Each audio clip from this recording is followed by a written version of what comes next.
What's up, everybody? This is D Money with the Canes Insight Daily Podcast.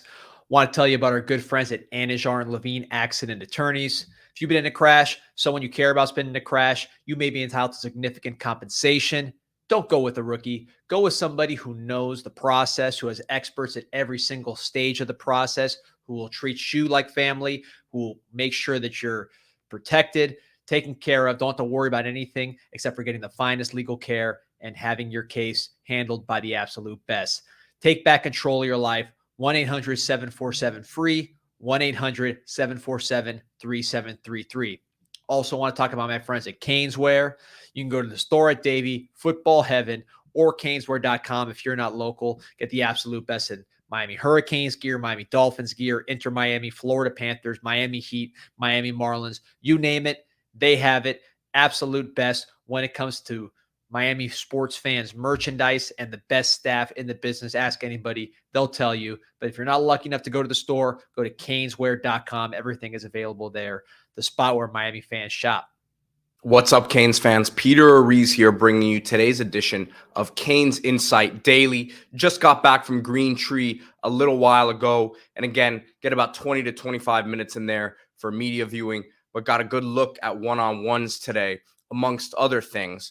But before that, had to let you know about this big show we have lined up today. Savion Riley, safety, recent addition in the last few months here from Vanderbilt, going to be joining the show today with Canes Connection, of course, the official NIL provider of the University of Miami. And guys, this is a kid who comes in second defensive back from Vanderbilt, joining this roster in the last couple of years. Of course, Jadis Richard, who I'll speak about in a moment now. But second guy coming over, smart kid, length, speed, right up over, 200 pounds easily. So this is a guy who has the body type to be able to come in and play.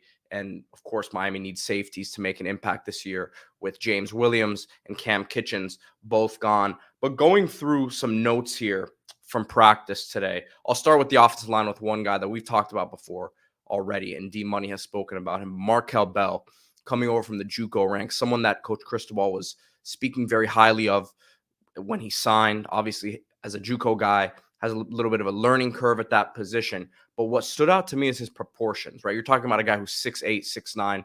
My experience as an agent dealing with offensive linemen and just understanding how that position is scouted, those 6'8", 6'9" tall guys, a lot of times, their proportions are a little off, right? Skinnier legs normally, right?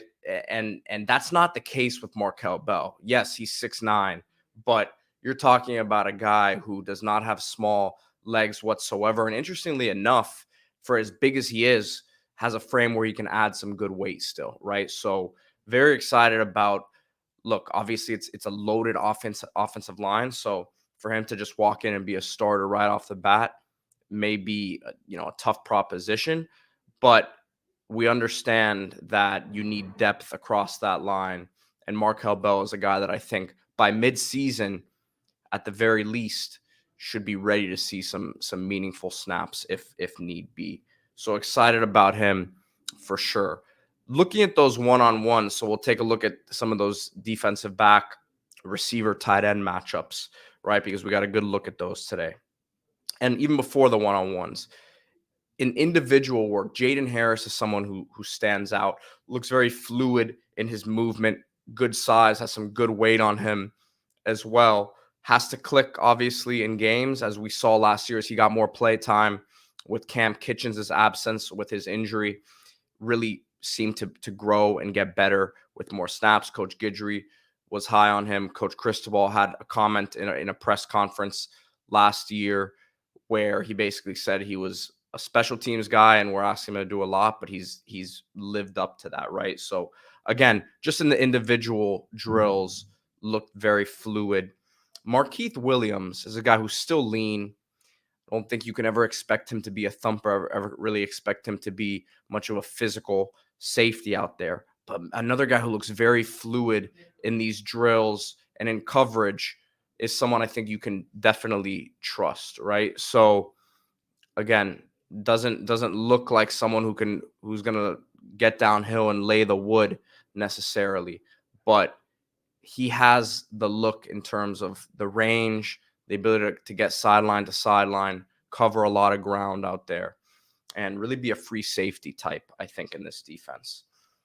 Zaquan Patterson, it's funny. I just made the observation that he's the only, from what I saw, only defensive back out there who does not have any gloves on, right? So, maybe just a little bit of a look into his mentality, tough-minded. We understand he's a 5-star kid, but character-wise, work ethic, all of that, the staff has been very excited about what they've gotten early on with him.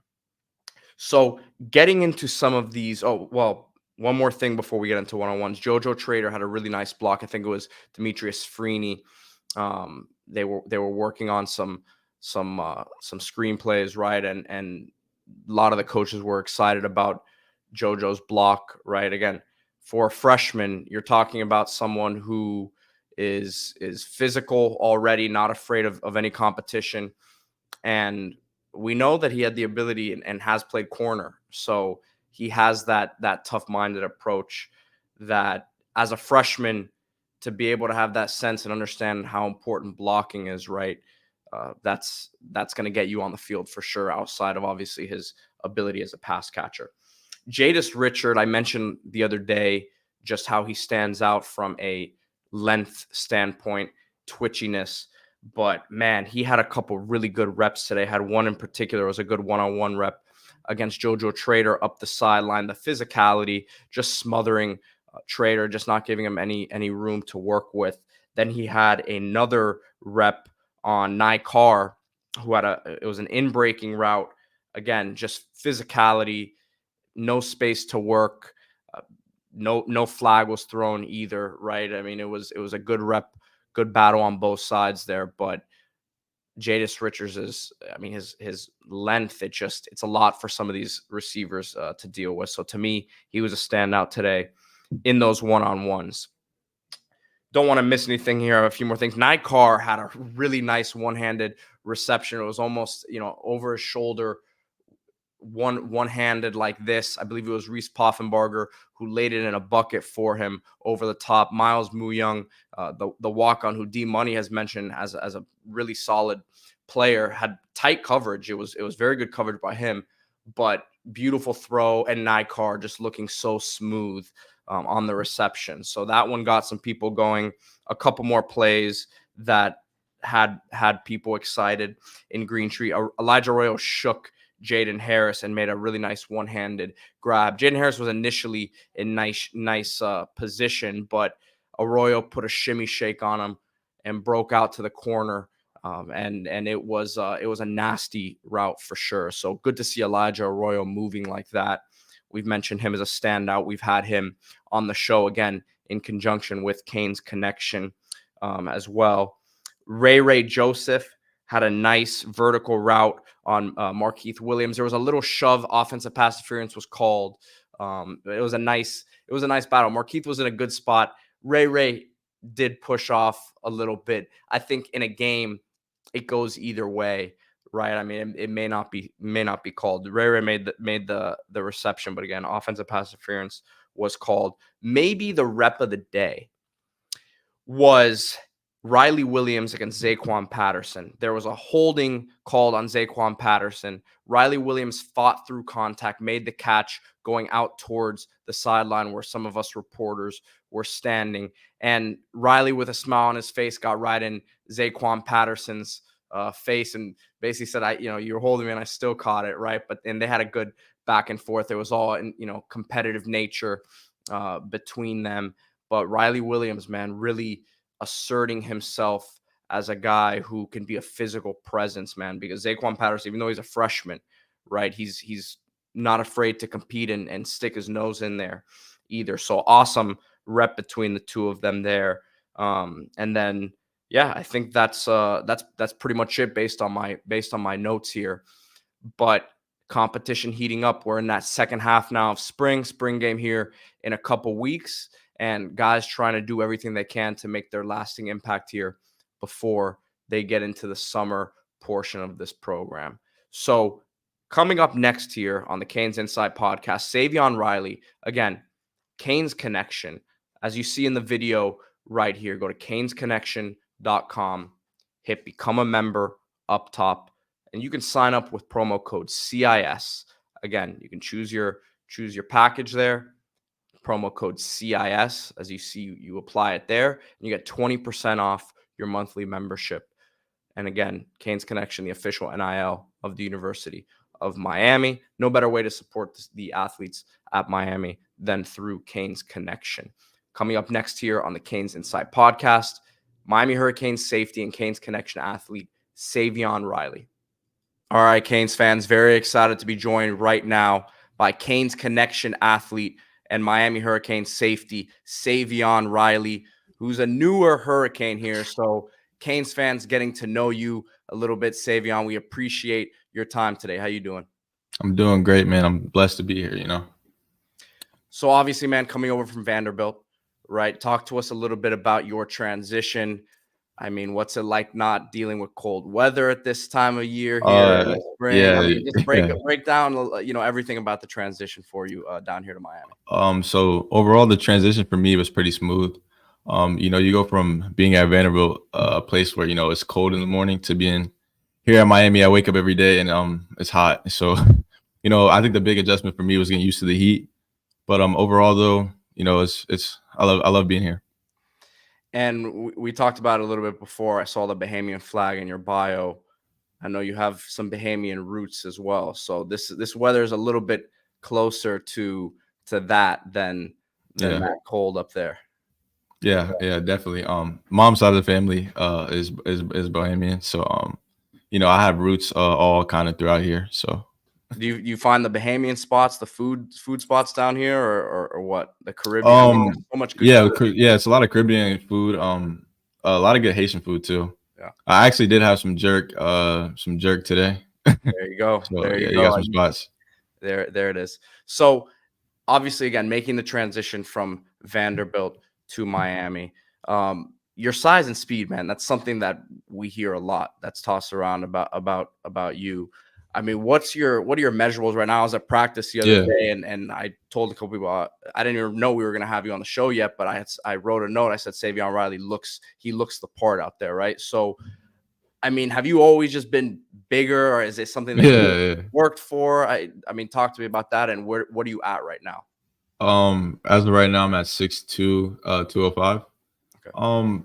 I say I worked for it. I went not the height. The height that's genetics, but in terms of weight, I kind of always around 200, 195. But I did eat to get around 205, but I kind of just maintained it. So I'm kind of where I want to be at in terms of weight. At Vanderbilt, right? Didn't play much for year one. Didn't play at all. Year two, you come onto the scene. You were 5th in the team in tackles, and you missed 4 games, right? So what was that biggest jump for you from year one to year two? The biggest jump for me was mindset. Year one, not playing, you're learning from older guys. I realized year two, okay, I have to step up. I have to, turn that switch on and just mentally, be prepared for that. And just that's kind of what I did. Just when you were getting recruited to Miami, obviously the opportunity to come in with 2 of the starting safeties from last year, heading to the next level, right? I mean, other than the opportunity itself, what did you see at Miami that intrigued you in terms of what was being built here? What intrigued me was Miami is, known for safeties, top safeties. Losing two key players, Cam and James, those roles were open, and I wanted to go somewhere where I could fit in and where I could impact the team, and Miami was the perfect fit for me. I would have to imagine you talked to your former teammate Jadis Richard. Yeah, that's my guy. Before you came over, and I mean, it has to say something that you talked to him, and he still gave you, he gave you the good word, right? And you trusted him, right? So, what were those conversations like, and what were some of the things he told you that made you feel like Miami was the right move for you? Yeah, so he really just gave me the real. He kind of told me, we kind of had that chemistry kind of going at Vandy a little bit. He played a little bit more than me, but he kind of told me, it's a good opportunity for me to come here. Just told me about the real, and I really like that. So, it was good that me and my boy reunited. So Talk to me a little bit about Coach Guidry. Again, I Yeah. was at practice yesterday, and you see he coaches Yeah, hard. yeah, he does. Really, the energy that he brings is crazy. So, just your experience with him so far, working with him, and the scheme that he's running has to be exciting for you to be a part of. Yeah, I love Coach G. I love his scheme. For the most part, Coach G, he's a jokester, but then he also can be like very serious. But it's a good balance. It's a really good balance, and I really love working Coach G. As a defensive coordinator, he's really hands on, so it just works well. Just being around a guy that runs the defense, and just his scheme is just, I really like how he runs the defense. How he uses us as safeties. We can be blitzing. I like being back in the post. I like that we do blitz a lot, so I really do like what he's cooking up.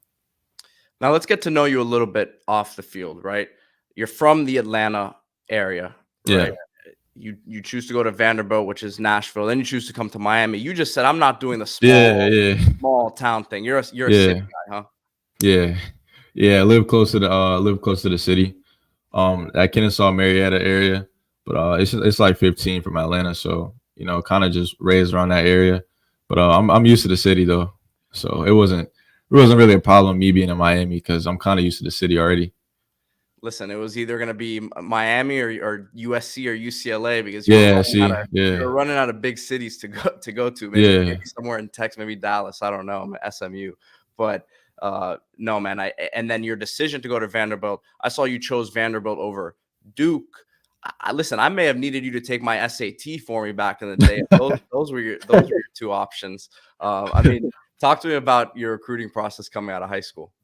Oh, for me, coming out of high school, so I went to 2 different high schools. Ended up going to Kennesaw Mountain my last year. My junior year was kind of slow start for me, playing receiver actually at first. Receiver and a little bit of safety. And my senior year of high school, I kind of was like, okay, I think I'm gonna take the big step on the defensive side of the ball because there's a lot of receivers out there, same measurements, but there's not a lot of good tacklers. So that's when I was like, okay, I'm gonna go to the other side of the ball, and I started kind of getting hot my senior year. The offers started rolling in, and so it was a blessing. Was it always football for you? What other sports did you play if you did do anything else? And I mean, how early did you get into the game? So actually, football was one of my main sports. I did run track when I was younger, and I did hoop too. But I started playing football when I was like 4 to 5. I started really young, and so from every year on, I kept playing. When did you give the hoop dreams up? I gave the hoop dreams up, I'd say, like freshman year of high school. I was like, you know what? I'm gonna pick a sport. Have them in the back of your mind. Yeah, it's still in the back of my head though. If I really wanted to. What was your game like, man? Break it down for me. Basketball. Yeah. My basketball game. I was kind of shifty. I had handles. I could shoot. I can really do it all. I can do it all. And everyone who comes on, it's like the next coming of Michael Jordan. Yeah. You guys have clips. I bring up the clips I had Isaiah Horton on last week, and it's funny because you expect him to be a guy, a high flyer, jamming on people, but he said he was a set shooter. Oh, okay. So, we played his clips, but what was interesting? He told me Inez Cooper was the best basketball player on the team. You know what? I heard that. I heard him say that. It's very interesting, man. To think a big guy like that would be the best hooper is very, very interesting to me. What are you studying at Miami right now? Right now I'm studying econ. I'm probably gonna make that switch into international studies. Okay. And kind of go into the business route. I mean, listen, that's very different than what a lot of your teammates are studying. I mean, what does life after football for you look like, in your opinion? I mean, once your career's over, what do you see yourself getting into? Yeah, so still finding work to do. You don't want to be done with football, kind of not do anything. Still helping in the community and just looking ways that I can get, involved with other stuff. So that's kind of my plan. You mentioned community, and in today's era of college football, you guys are much more than just football players, right? Yeah. Talk to me about the Canes connection, your relationship with them, and what they've, how they've helped you in your time at Miami. Yeah, so the Canes connection for me, it's really good. It's a good brand to help the players, and it's a great way for us also to give back to the community as well.